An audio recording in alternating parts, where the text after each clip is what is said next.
My name is Claire Bennett. I'm 28 years old. And 6 months before my wedding, my younger sister stole the man I thought I was going to spend the rest of my life with. But honestly, that wasn't even the worst part. The worst part was that my entire family helped her do it. I met Ryan Carter when I was 23. Back then, he was charming, funny, and ambitious in a way that made everyone naturally gravitate toward him. We fell in love fast. The kind of relationship where your friends start saying, "You two are definitely getting married someday." And eventually, we did get engaged. For 3 years, I genuinely believed Ryan was the safest thing in my life. I trusted him completely, and maybe that's why betrayal hurt so much. Because the people who destroy you best are usually the ones who learned your heart carefully first. Then there was my younger sister, Lily Bennett, beautiful, confident, attention everywhere she walked. Growing up, Lily always needed to be the center of everything. Birthdays, family dinners, vacations. If attention moved away from her for too long, she found a way to pull it back immediately. But she was still my sister, and despite her flaws, I loved her. At least I did before she ruined my life. At first, Ryan and Lily seemed normal together. Just friendly, playful jokes, sibling-type teasing, nothing suspicious. Or maybe I ignored the warning signs because nobody wants to believe betrayal is growing quietly inside their own family. Then small things started bothering me. Ryan texting Lily late at night, inside jokes I wasn't included in, long conversations that suddenly stopped when I entered rooms. Every time I questioned it, both of them made me feel ridiculous. "Claire, you're seriously overthinking." Funny how liars always use the same lines. Then one night everything collapsed. I came home early from work because I wasn't feeling well. The house was quiet. Too quiet. And the second I walked upstairs toward our bedroom, I heard laughing, Ryan's voice, and Lily's. My stomach dropped instantly. Some part of me already knew. Humans sense betrayal before they fully see it. I opened the bedroom door slowly, and my entire world ended in 1 second. Ryan and Lily froze immediately, half-dressed, standing beside my bed. My bed. For several seconds, nobody spoke. I couldn't breathe, couldn't think, couldn't even process what I was seeing properly. Then Lily whispered, "Claire, it's not what it looks like." Honestly, cheaters should stop saying that sentence forever, because it was exactly what it looked like. Ryan started trying to explain immediately, crying, apologizing, blaming confusion and feelings. Meanwhile, my own sister stood there staring at the floor while my wedding photos hung behind her on the wall. God, that image still haunts me. Then Ryan said the sentence that destroyed me completely. "I think I'm in love with Lily." My chest physically hurt hearing that, because betrayal from a partner breaks your heart. But betrayal from family destroys your ability to trust love itself. I expected my parents to support me after everything happened. Instead, they asked me to handle things maturely, as if my sister sleeping with my fiancé was some unfortunate misunderstanding instead of emotional murder. And slowly, I realized something horrifying. My family wasn't trying to protect me. They were trying to protect Lily from consequences. And honestly, that was the moment I stopped seeing them as family at all. After catching Ryan and Lily together, I left the house immediately. I don't even remember driving. My vision was blurry from crying so hard. Every few seconds I kept hearing Ryan's voice repeating in my head, "I think I'm in love with Lily." God.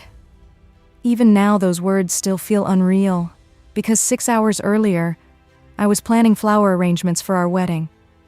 And suddenly my entire future disappeared in one afternoon.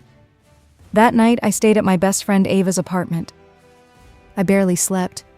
Every time I closed my eyes, I saw them standing together in my bedroom. My fiancé, my sister, the two people I trusted most. By morning, my phone was exploding with messages. Mostly from Ryan. Long apologies, voice notes, paragraphs explaining confused feelings. I ignored every single one, but Lily's message hurt the most. "Please don't hate me. I never meant for this to happen." Honestly, That made me angrier than the affair itself. Because betrayal always becomes crueler when selfish people still want your forgiveness afterward. Then my mother called. At first, I thought she was finally going to comfort me, support me, protect me. Instead, the first thing she said was, "Claire, try not to overreact emotionally." I actually laughed. Not because it was funny, because sometimes pain becomes so unbelievable your brain stops processing it normally. "Overreact?" I whispered.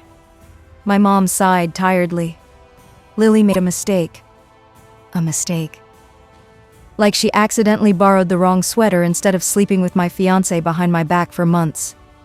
Then my mother said something that permanently changed how I saw my family forever. "We can't destroy the entire family over this." That sentence hit me harder than the cheating itself, because suddenly, I understood the truth. They weren't worried about me. They were worried about family image, appearances, keeping things peaceful, even if it meant sacrificing me emotionally to do it. 2 days later, my parents actually invited both me and Lily to dinner so we could talk things through maturely. Maturely, I still hate that word. But against my better judgment, I went.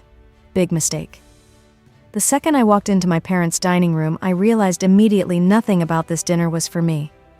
Lily sat there crying dramatically while my mother rubbed her back comfortingly. Meanwhile, my father avoided eye contact completely. Ryan wasn't there. Coward. Then Lily started apologizing through tears. "I never wanted to hurt you." I stared at her in disbelief. Because people who truly love you don't accidentally destroy your life repeatedly for months. That requires choices. Hundreds of choices. Then my father finally spoke. "Claire? Maybe Ryan and Lily are just more compatible." My entire body went cold instantly. Compatible. Like my engagement was some failed audition for a role my sister eventually won instead. I looked around the table, realizing nobody there actually planned to defend me. Not one person. Then my mother quietly added, "We're asking you not to make this uglier than it already is." That was the exact moment something inside me broke permanently. Because finally, I understood my role in this family. I was expected to absorb pain quietly so everyone else could stay comfortable. And honestly, I was done. I stood up slowly from the table. My mother looked nervous immediately. "Claire," but I interrupted her calmly. "If any of you think I'm sacrificing my dignity so Lily can feel less guilty, you don't know me at all." Silence. Heavy silence. Then I looked directly at my sister. And for the first time in our entire lives, I saw fear in her eyes instead of confidence. Because finally, she realized I wasn't going to quietly disappear and let her rewrite the story. And honestly, that terrified her more than my anger ever could. After that dinner at my parents' house, something inside me changed completely.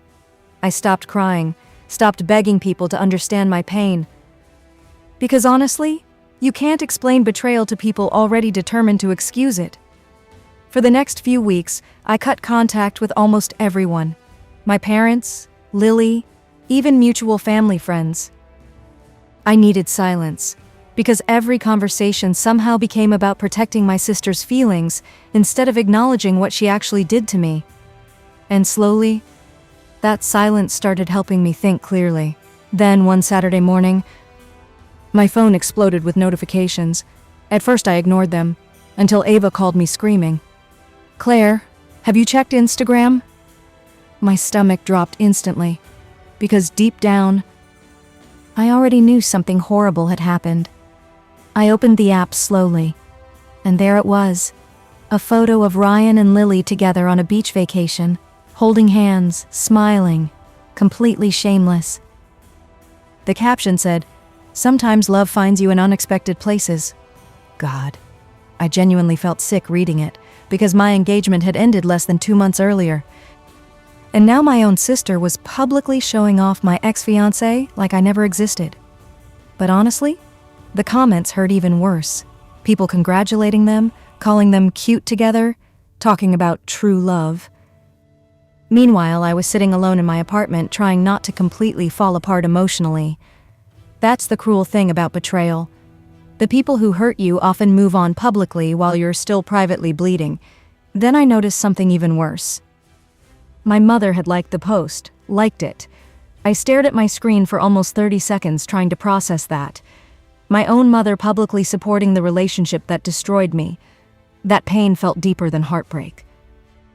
It felt like abandonment. A few hours later, Lily finally called me.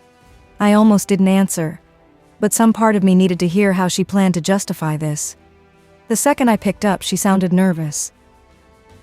"Claire, please don't be angry about the post." I laughed bitterly. "Are you serious?" Then Lily said something that permanently changed how I saw her forever. "You and Ryan were already over." Over. Like that somehow erased the betrayal. Like sleeping with your sister's fiancé magically becomes acceptable after enough time passes.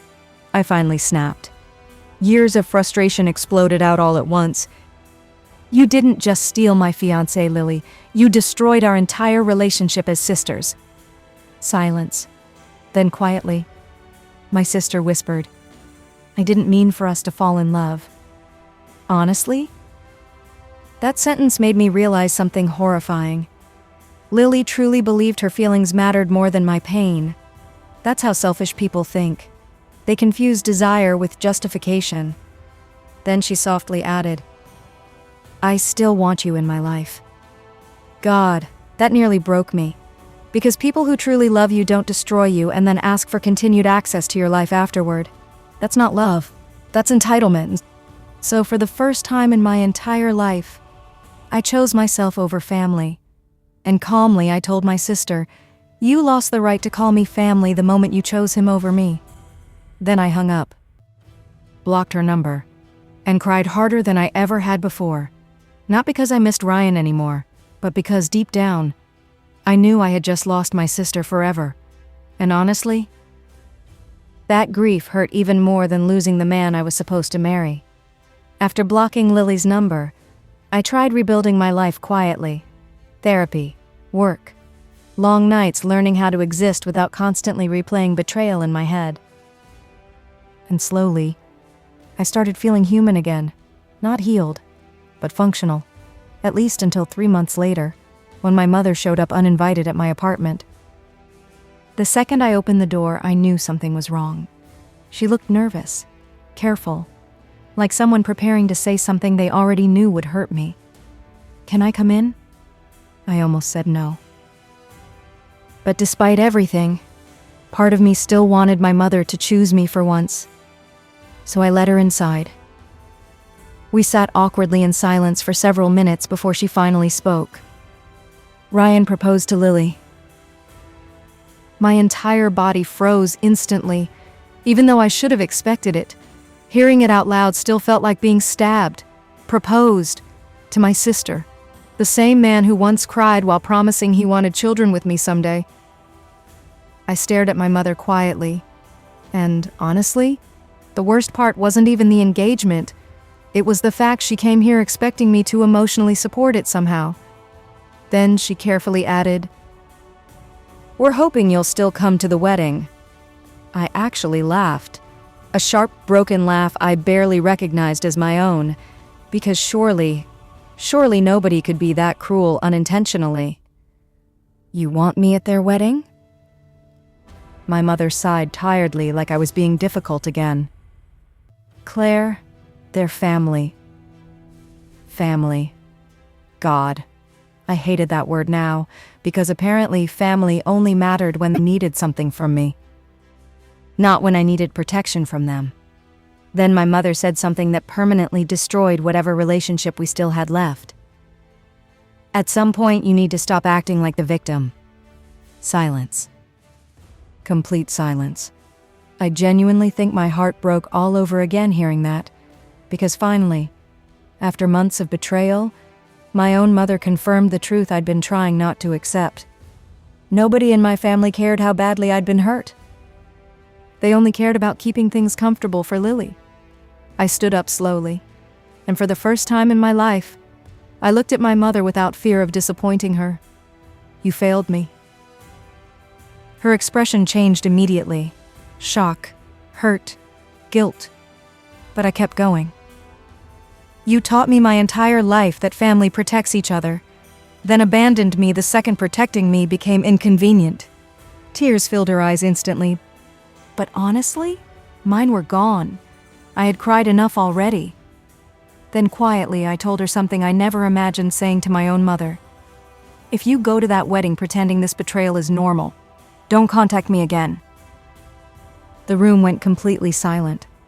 Because finally, for the first time ever, I stopped begging my family to love me correctly and started protecting myself instead. A week later, invitations for Ryan and Lily's wedding started appearing online. Elegant venue, luxury beach ceremony, professional engagement photos. And somehow, watching them publicly celebrate the relationship that destroyed me no longer made me cry. It just made me feel empty. Like I was mourning people who were still alive. Then, 2 nights before the wedding, I got a call from Ryan. I almost ignored it. But curiosity won.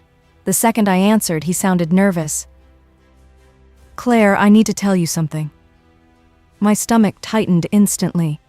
Then quietly, Ryan admitted, "Lily cheated on me." For several seconds, I genuinely thought I heard him wrong. "What?" Ryan laughed bitterly. The same broken laugh I once heard from myself months earlier. Turns out the girl willing to betray her own sister wasn't exactly loyal. God. The irony hit so hard it almost felt unreal. Apparently Ryan discovered Lily had been secretly seeing another man for months while planning their wedding, and suddenly, everything started collapsing exactly the way it began, with betrayal. Then Ryan whispered something that honestly shocked me. "You were the best thing that ever happened to me, Claire." But strangely, hearing that no longer healed anything. Because sometimes people realize your value only after destroying you completely, and by then, it's already too late. After Ryan told me Lily cheated on him, I honestly didn't know what to feel. Shock, sadness, maybe even satisfaction. But strangely, it wasn't happiness. Because watching karma destroy someone who once meant everything to you doesn't feel as good as people imagine. It just feels tragic. Ryan and Lily's wedding was canceled 3 days before the ceremony. Apparently, Ryan discovered months of messages between Lily and another man. Secret hotel visits, late-night calls. The exact same lies she once told me. And suddenly, the relationship built from betrayal collapsed the exact same way it started. Honestly, that felt almost poetic. The story spread through our entire family fast. This time, nobody could protect Lily anymore. Not my parents, not relatives, not even friends. Because once someone betrays enough people, eventually nobody trusts them at all. Then one night, my mother called me crying. Real crying. Not the fake controlled sadness she used every time she defended Lily before. This sounded broken. "Claire, your sister left home." Apparently, after the wedding collapsed, Lily completely spiraled emotionally. Constant fighting with my parents, drinking, disappearing for days, and for the first time in her life, nobody rushed to save her from consequences anymore. Then quietly, my mother whispered something I never thought I'd hear. "We should have protected you." God, that sentence nearly made me cry instantly, because for almost a year, that acknowledgement was all I wanted. Not revenge, not punishment. Just someone in my family admitting what happened to me was wrong. A few days later, my father asked to meet me privately. We sat together at a small coffee shop downtown. And honestly, he looked older, smaller somehow, like guilt had finally started catching up to him. Then quietly he admitted, "I thought keeping the family together mattered more than taking sides." I stared at him silently. Because that sentence explained my entire childhood perfectly. Peace over honesty, comfort over accountability. Always. Then my father looked directly at me and said, "But protecting the wrong person destroyed this family anyway." That hit hard, because finally, they understood the truth too late. The family didn't break because I reacted to betrayal. It broke the moment betrayal was excused instead of condemned. Months later, I slowly started rebuilding my life completely. New apartment, new career opportunities, new friends, and most importantly, new boundaries. I stopped chasing love from people who only valued me when I stayed quiet and convenient. And honestly, that changed my life more than heartbreak ever did. Then one afternoon, almost a year later, I unexpectedly saw Lily again, at a grocery store. For a second, neither of us moved. And honestly, she barely looked like herself anymore. The confidence was gone. The arrogance, too. She looked tired, sad, human. Then softly, my sister whispered, "I'm sorry." Real sorry this time. Not defensive, not manipulative, just broken. For several seconds, I didn't know what to say. Because despite everything, this was still the girl I grew up with. The girl who once slept beside me during thunderstorms when we were kids. The girl I used to love before betrayal changed everything. And quietly, I finally answered, "I forgive you, Lily." Tears instantly filled her eyes. But before she could speak again, I continued softly, "That doesn't mean things can ever go back to how they were. Because forgiveness and reconciliation are not the same thing. Some betrayals leave scars too deep to fully heal." As I walked away that day, I realized something important. Losing Ryan was painful. Losing my family nearly destroyed me. But learning my own worth after years of being emotionally abandoned, that saved me. And honestly, sometimes the strongest thing a person can do isn't revenge, it's finally choosing themselves after a lifetime of choosing everyone else first.